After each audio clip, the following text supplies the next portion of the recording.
тағйирёбии иқлим тамоми ҷаҳонро дучори ташвишҳои ногаҳонӣ кард. ҷои обхезию сел, ярчфурӯӣ, дигар ҷо хушксолию беобӣ, нарасидани ғизо, тунбоду гирдбоди харобиовар ҳатто кишварҳои қудратманди оламро такон дод.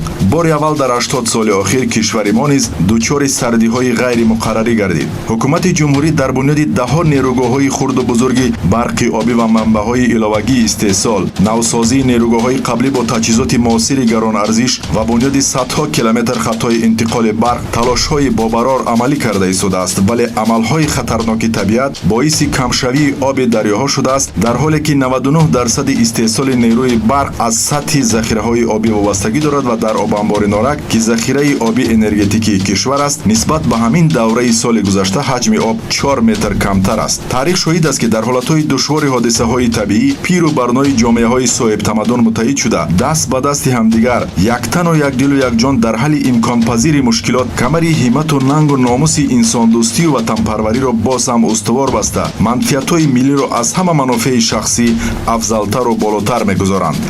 агар ҳар як оила дар як шабонарӯз ақаллан 1 киловатт нерӯи барқро сарфа намояд, олитарин ифодаи ҳамбастагию ҳамдилӣ, дастгирии ҳамватанон ва омили муҳими сарфакории захираҳои обӣ хоҳад буд. муқобили ин имтиҳони таърих, таҳдиду фишори табиат, танҳо дарки дурусти вазъияти ба амал омада ва сарфакорӣ дар истифодаи нерӯи барқ роҳи ягонаи наҷот аст.